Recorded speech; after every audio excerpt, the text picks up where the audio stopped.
Greetings, Lumen Scholars. This is Mrs. Rowley. This is your first kind of recorded instructional video in discussing things with the administration. With a little class as large as ours, it's been really challenging for me to be able to communicate with you and to make our instruction effective. So we have decided to change things up a little bit, and I sent an email in regards to that this morning. So every day at 11, you'll still get online as a large class, a large 6th grade class for your language arts and history instruction. We're going to call that homeroom. And for about 10 minutes, we're going to touch base. I'm going to see how you're doing. I'll explain assignments. We'll play some games, have just some fun quizzes, and I'll be able to tell you who is leading in our team challenge. So then the rest of the time, so that's from 11 to 11:10. What do we do the rest of the time? On Mondays, I'll be working with you in individual writing conferences, and I'll schedule those starting next Monday. You'll get an email telling you that I'd like to get online with you for about 10 minutes to take a look at your writing. And that'll be great because I'll be able to give you some specific help and instruction. Then on Tuesdays, Wednesdays, and Thursdays, you'll be in your learning teams. And I've assigned you to one of 6 learning teams. Team 1 and 2 will meet with me on Tuesday. Team 1 will start at 11:15 and go to 11:35, so about 20 minutes. And then Team 2 will start at 11:40 and be on with me until noon. So you'll be on with about 7 students, which means we'll be able to put our faces all up on the screen. I'll be able to give most of you microphones. We'll be able to screen share. You'll be showing your prezzies, as well as reading your autobiographical stories of things that have happened to you in your life. And we'll be discussing the books that we're going to be reading this month. Wednesdays is Team 3 and 4, and you will be meeting again Team 3 from 11:15 to 11:35, Team 4 from 11:40 to noon. And then on Thursdays, it'll be Team 5 and 6.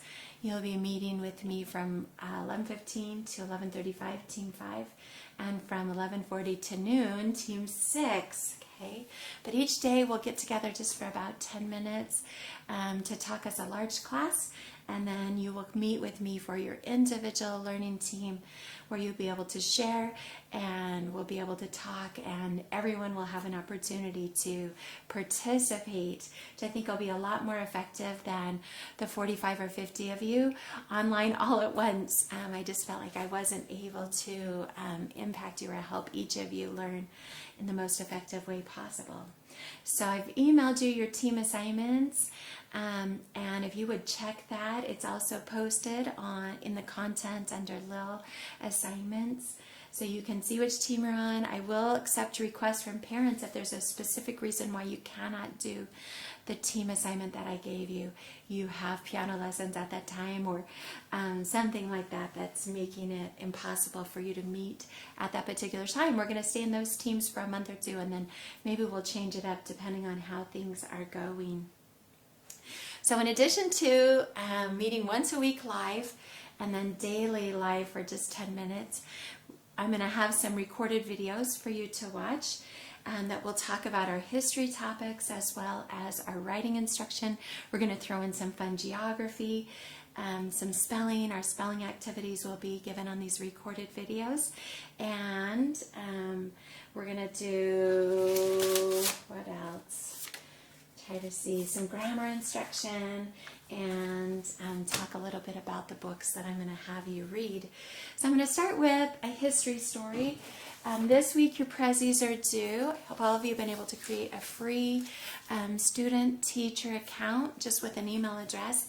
I would like you to load those prezzies into the Dropbox that I've included for week 3. It says Prezzie History Assignment. And the reason I want you to upload them there is that when you get in your small groups, you're going to be sharing your prezzies. But if for some reason you can't share from your computer, we had challenges trying to get some of the students to be able to share their prezzies online, then I will be able to share your prezzie and you can talk about it. So please put those there today. All of you submit your prezzies in that Dropbox today. And then when you're in your small groups, Tuesday, Wednesday, or Thursday, it'll be there and I can have them loaded and ready to share. Okay?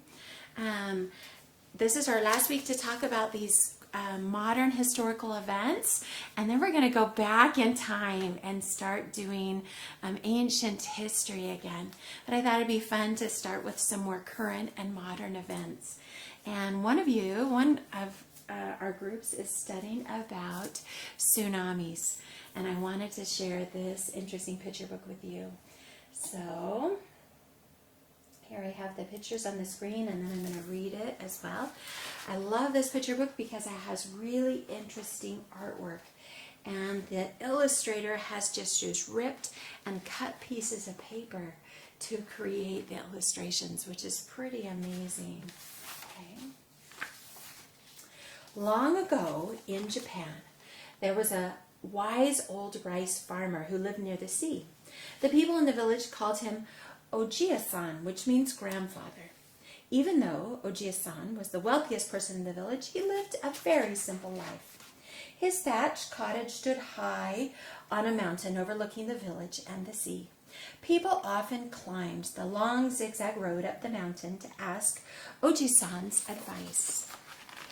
One autumn day, Oji-san's family prepared to walk down to the village to celebrate the rice harvest. But to their surprise, Oji-san did not want to go.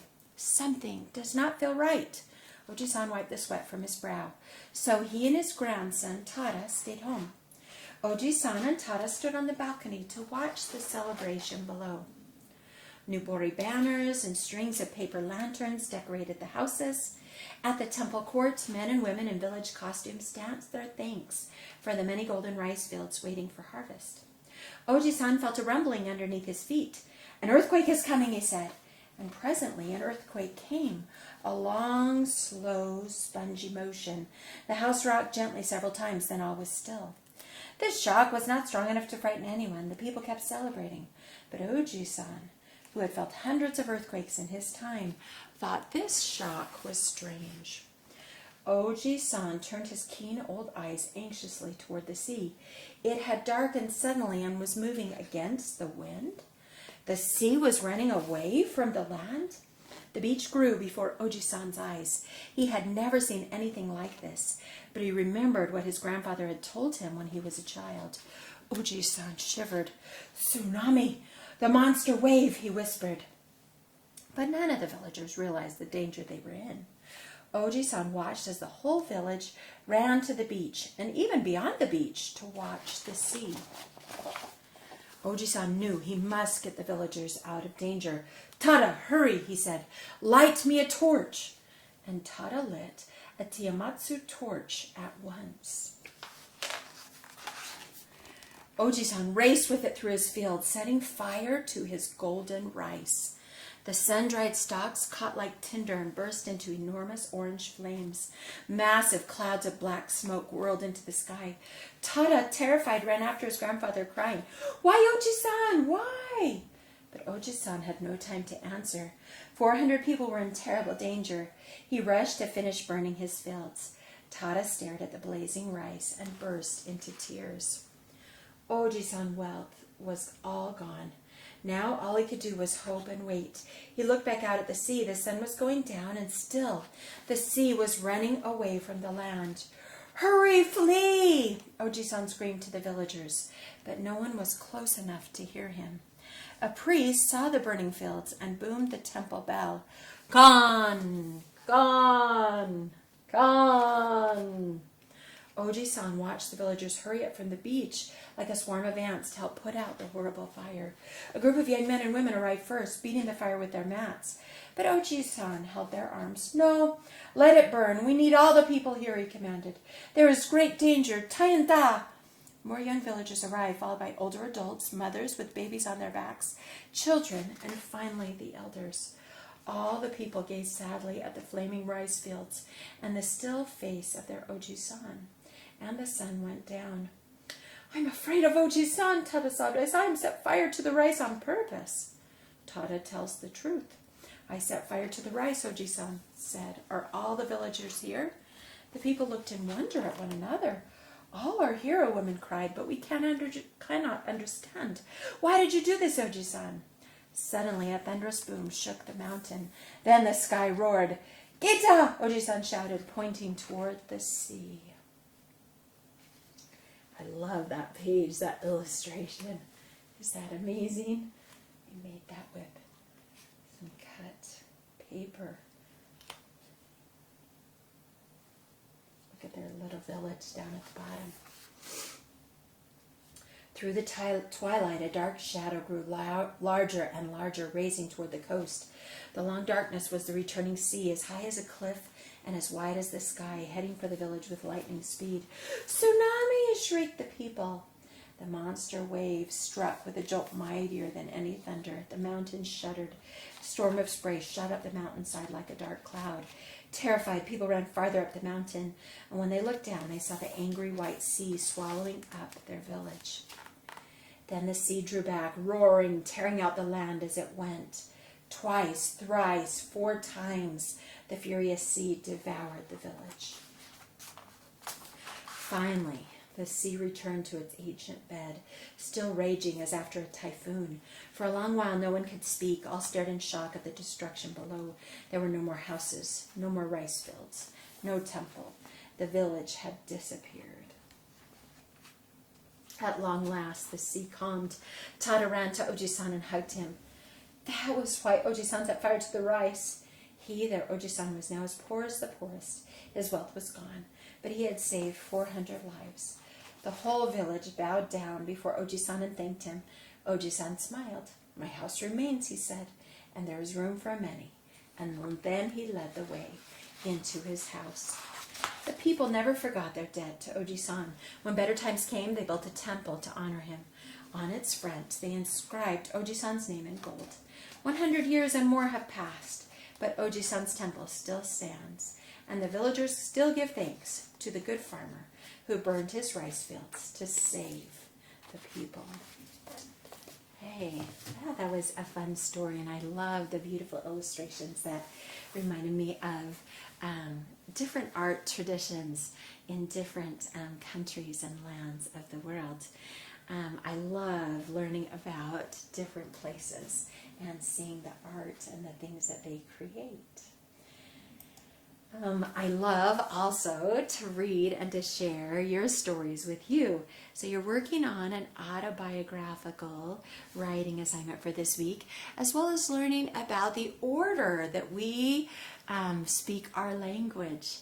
Okay, other languages use a different sentence structure, but for our sentences, we always begin with a subject, followed by a verb, and then usually an object or a direct object, it is called. I want to show a quick video to you that illustrates a different way of telling or putting sentences together, a different way of using sentence structure. And the reason that I want to share this is because I want you to pay attention to how differently this character speaks.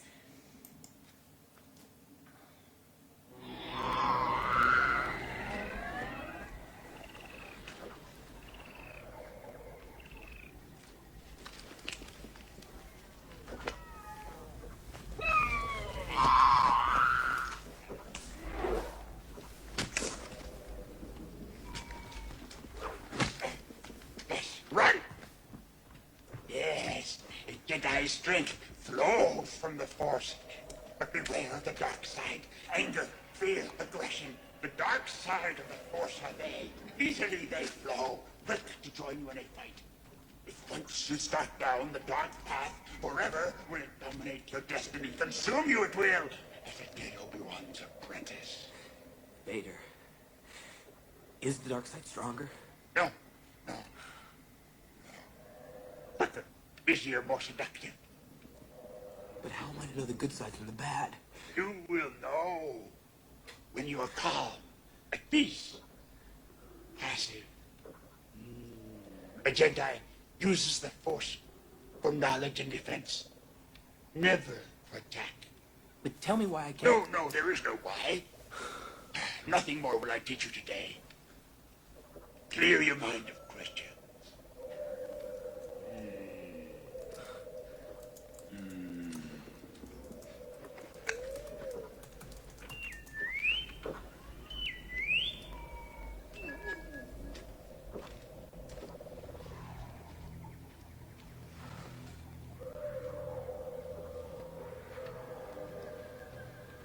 There's something not right here.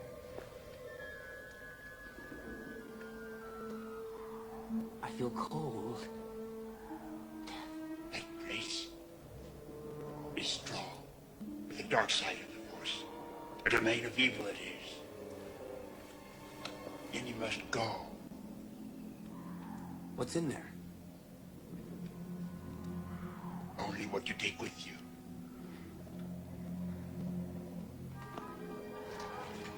Your weapons. You will not need them.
So Luke was actually fighting himself, Yoda was trying to teach him to not be angry. That his fear and his hate were not going to help him. He needed to be calm and peaceful, right? Yoda uses just regular English words, regular language. Last week we talked about Jabberwocky and how Lewis Carroll makes up some funny words, but uses the same sentence structure. And so you can start to tell what these nonsense words are, which ones are nouns, which ones are verbs, just because of where they are located in the sentence. Yoda mixes up, he uses regular words, but he mixes up the order. Let me give you some quotes. Do or do not, there is no try.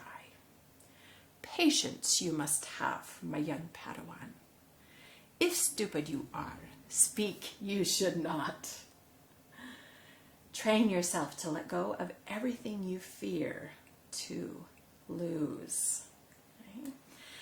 Just examples of some quotes from Yoda. To answer power with power, the Jedi way, this is not. In this war, a danger there is of losing who we are. Size matters not. Look at me. Judge me by my size, do you? Okay. So he often puts his subject at the end. He mixes up the verb and the direct object, and that is what makes his speech so interesting and unique. We generally, again, use a subject followed by a verb followed by an object. Okay, the boy kicked the ball. very typical sentence structure for us. We'll be talking more about how you can vary the length of those sentences and how you will you can write sentences like that. You will be using lots of subject, verb, object sentences as you write a story about yourself, something that has happened to you.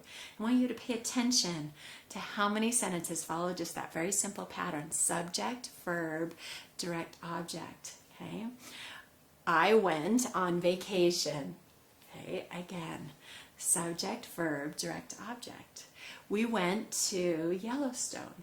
Okay, all those follow the subject, which is we, went, which is the verb, and Yellowstone, which is the direct object. Okay. Your prezzies are due this week. Your autobiographical story, so a story of something that personally has happened to you, is due next week, and you'll be sharing that in your small groups. And then we'll have a reading discussion the following week.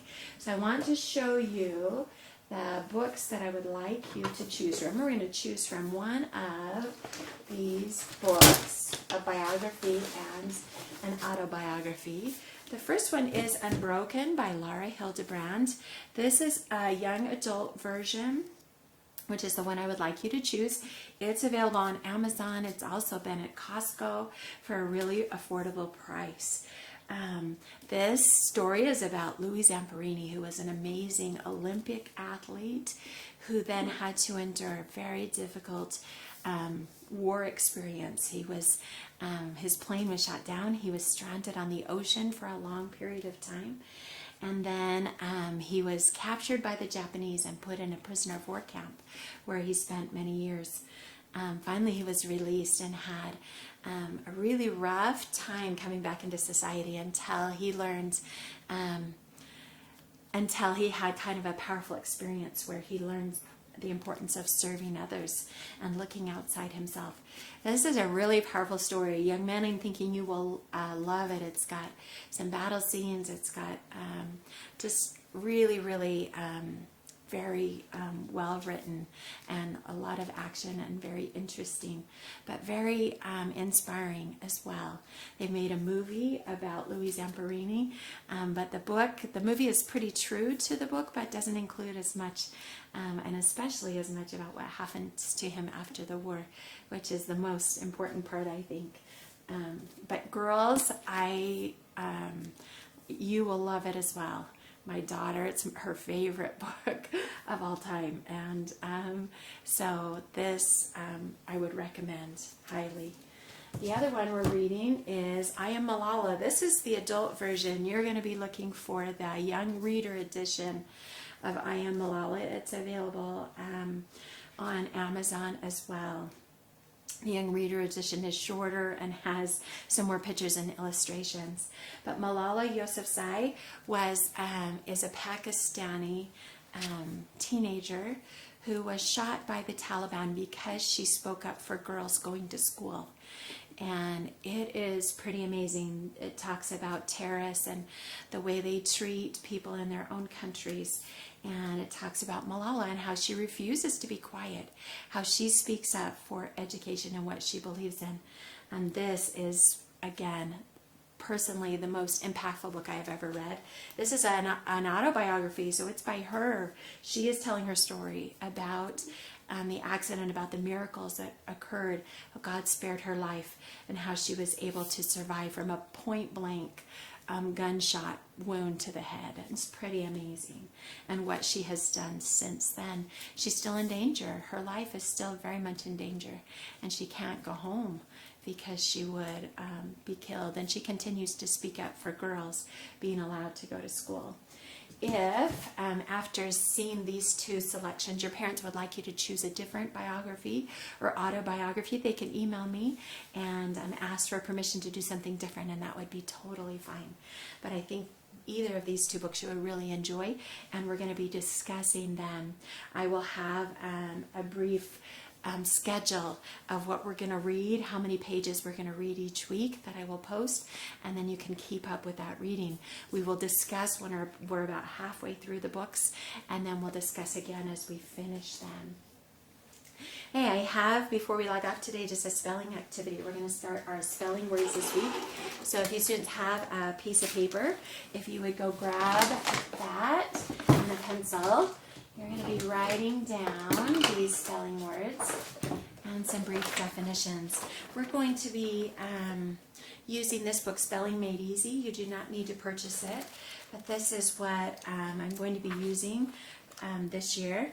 It focuses on homonyms, which are often really commonly misspelled, even by adults in our language. And it's recommended that students in upper elementary or middle school really benefit from learning to spell homonyms correctly.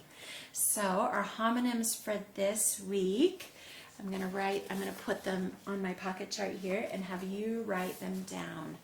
Okay. Here's the first two. A lot, and then this is never, ever, ever correct. This is how it's normally spelled, a lot.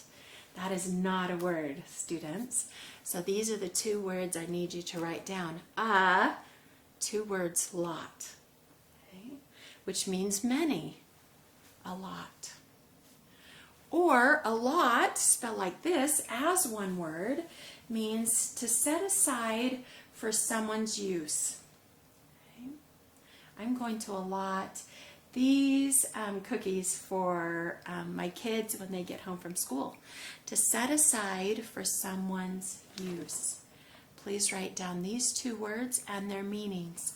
A lot is many. A lot is to set aside for someone's use. Here's our next two. Bail and bail. Maybe you're familiar with these words. Bail is money deposited with the courts to assure that a defendant will appear in court. Okay, so this is money that is deposited for assurance that the defendant will appear. Okay, you have to pay a bail to get out of jail, and that's proof that you will come back to appear in court. So this is money deposited to the court. Bail, this type of bail, B-A-L-E, is a big pile of hay. Okay? A bale of hay. Again, homophones are tricky because they sound the same, but they are spelled differently and they have different meanings. Bail, money deposited to the court, or large stack of hay. You want to write those down. If you need to pause the video, feel free to do that. Here's our next two. So you can still see those. Cash. Cash, spelled C-A-C-H-E, is a place to hide valuables. A cache. A place to hide valuables. Followed by cash, which I think you know is money, right? Paper money. Cash is a place to hide valuables, and cash is money. Dawn and dawn. Okay. Dawn, of course, is early morning. Dawn is a person's name, but in this sense, lowercase means to put on, like clothing, to put on clothing. Okay? So dawn is early morning. Dawn is to put on clothing, like to don a hat or to don a tie. Okay? Here's some more. You and you. I think these are homophones you're familiar with. You is a female sheep. Okay? And you is a pronoun. Okay?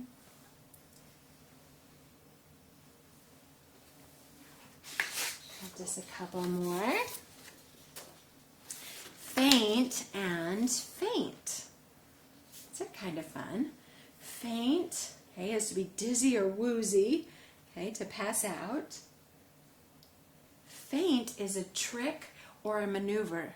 They often talk about how he performs a feint in sword fighting, a trick or a maneuver. Okay? he fainted to the left or fainted to the right. It doesn't mean that he passed out. He was performing a maneuver to one side or to the other. This faint is the dizzy, the woozy. I'm feeling weak. And then passing out. Gait and gate. I will have these spelling words put up on our site, students, under little assignments. Okay, but, so if you don't get them written down immediately during this video, you can find them there as well. Gait is to walk, okay, or to pace. Okay. This type of gait is the opening in a fence, which I think you know. The horse's gait was very long, okay? And then his steps were very long as he was walking. Okay? Hail and hail. This type of hail is frozen snow, or it's also to call out a greeting. Hello, how are you doing? That's hail. Hail means healthy. This type of hail means healthy. Are you hale and well? Hale, healthy. That's kind of interesting, isn't it? Okay, two more pairs. Idle and idle. Okay. Idle is to be lazy and not working. An idol is something that is worshipped. Okay? A statue or something that is worshipped. Idle is to be lazy and not working. Idol is an object that is worshipped. Okay, and here's our final three. Let's see if I can fit those in up here. Need, need, and need. Need is something that you have to have. It's necessary. To knead is to manipulate bread dough, right? To knead the dough. Maybe you've seen your mom knead the dough to mix it all in. Okay? And knead is to use the knee. Okay? I got kneed in the face. Okay? Using my knee to hit something. Okay? Kneed in the face. All right, I've got just a fun activity for you students. I want you to choose which word I would use in this sentence. Here I am going to blank this hat. I am going to blank this fur coat. Okay? Which word would be correct? I am going to blank this hat and blank this fur coat. Same word. Which word would it be? You think you know? Okay. What word would you be using, or would this puppet be using? Okay. What word would he be saying? Okay. Have you paid your blank? You need to pay your bill right now. You need to pay your blank right now. Did I just give it away? Dang it. Okay. What word are you going to use for this, students? You're going to use this. Add some more flour before you blank the bread. This is a blank of pencils. This is a blank of pencils. And then finally, this is my son's treasure blank. Okay. This is his blank of candy he keeps in this box that his sister made for him. Okay. This is my son's blank of candy. Did you get them? How did you do? You think you knew all of those? Pretty tricky. I'm going to ask you maybe tomorrow morning if you can tell me which words went with these spelling words, okay, for today.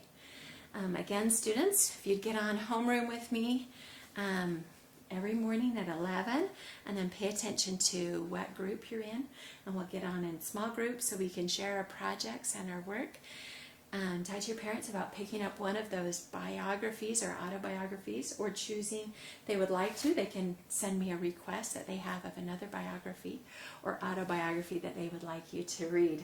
And we'll see you every day watching just a short video and getting online in your homeroom. Catch you later.